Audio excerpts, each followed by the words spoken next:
පසුගිය දින තිබෙන තුල පැවති අධික වර්ෂාපතන සමග ජාතික ගොඩනැගිලි පරිසර සංවිධානයේ ඉවතීමේ රතු නිවේදන නිකුත් කරන ලැබුවා. ආදේශ ලේකම් කොටස් කිහිපයකට. නමුත් ඊයේ දිනේ සහ පෙරේදා දිනේදී වර්ෂාපතන අඩුවීමක් දක්වන ලැබුණා. ඒ අනුව ඊයේ දිනේදී ඉවතීමේ රතු නිවේදන එම ප්‍රදේශවල ඉවත් කරන ලැබුව අතර එම ප්‍රදේශවල තවදුරටත් පස ජලයෙන් සන්තෘප්ත වෙලා තියෙන. ඒ නිසා ඉදිරියේදී ලැබෙන වර්ෂාපතන සමග යම් ආකාරයක අනුදායක තත්ත්වයක් පවතිනවා. කරුණු කාරණා සම්බන්ධ කරගෙන අද දිනේදී නිකුත් කර තිබූ නාය මන්ත්‍රණ ඇමගේ නිවේදන තවදුරටත් දීර්ඝ කළඹ යනවා. මහනෝ දිස්ත්‍රික්කයේ උඩුදුම්බර ගංගහිල කෝරළේ දෙල්තොට පස්බය කෝරළේ දොළුව මැද දුම්බර පන්විල සහ උඩ පළාතෙන් ප්‍රාදේශීය ලේකම් කොට්ටාසට අධිරතිකයට තවදුරටත් නාය මවදාන නිවේදන ක්‍රියාත්මකයි. ඒ වගේම කෑගල දිස්ත්‍රික්කයේ යටියන්තොට බුලත් කොහොපිටිය දෙයෝවිට අරණායක දැරණිගලන් ප්‍රාදේශීය ලේකම් කොට්ටාස වලට නුවර එළිය දිස්ත්‍රික්කයේ තලවකැලේ අඹගමු කෝලේ නෝන් ඒ වගේම නැගෙනහිර කොත්මලේ බටහිර යන ප්‍රාදේශීය ලේකම් කොට්ටාස වලට ප්‍රථම දිස්ත්‍රික්කයේ ඕපනායක ඉමුල්පේ සහ රත්නපුරෙන් ප්‍රාදේශීය ලේකම් කොට්ටාස වලට අධිරතිකයට අවදාන සිටින නිවේදන ක්‍රියාත්මක වන අතර ඒ වගේම කෑගල දිස්ත්‍රික්කයේ කෑගල්ල සහ රත්නපුර දිස්ත්‍රික්කයේ නිවිතිගල කුරුවිටන් ප්‍රාදේශීය ලේකම් කොට්ටාස වලට අධිර 1 යටතේ විමසිලිමත් බන් සිටින නිවේදන ක්‍රියාත්මකයි. කලගුණ විද්‍යා දෙපාර්තමේන්තුව ප්‍රකාශ කළ දෙනවා හෙට දිනේ සහ අනිද්දා දිනේදී යම්තර වර්ෂාපතන ලැබිය හැකි බවට. ඒ නිසා මේ වන විටත් ලැබී ඇති වර්ෂාපතන සමග ප්‍රදේශ ජලයෙන් සන්තුෂ්ත වෙලා තියෙනවා. ඒ අනුව ඉදිරියේදී ලැබෙන කුඩා වර්ෂාපතන වුවද නායෑමේ සහ ගල් පෙරළීමේ අන්තෝදාය තත්ත්වයක් ඇති වෙ හැකි. ඒ නිසා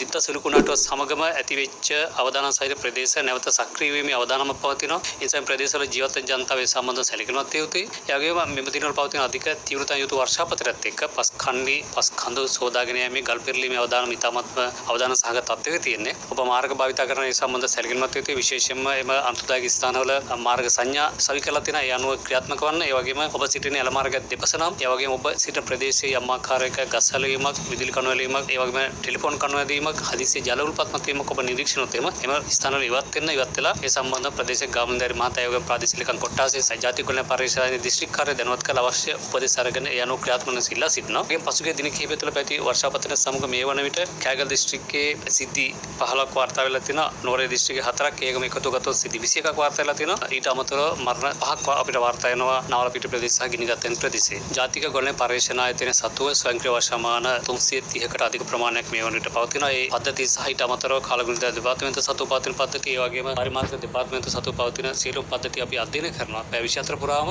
යම් ආකාරයක වර්ෂාපතනයක් ලැබුණොත් ඒ වර්ෂාපතන යම් ආකාරයක ක්‍රමික වර්ධනය නිරීක්ෂණය තෙම නිරන්තරයෙන්ම අපි සූදානම් සිටින ඒ සම්බන්ධ අන්තර ඇඟිලි නිකුත් කිරීම සඳහා ඉදිරියට පවතින විභාග කටයුතු සම්බන්ධයෙන් ජාතික ගොඩනැගිලි පරිශ්‍රණ සංවිධානයේ සියලුම කාර්යාල නිරන්තරයෙන්ම පැය 24ම අවශ්‍ය වේලාවට වැඩ කිරීම සඳහා සූදානම්. දැන්ම අපගේ නාලිකාව සබ්ස්ක්‍රයිබ් කරන්න. ඔයාලට සුබ දවසක්.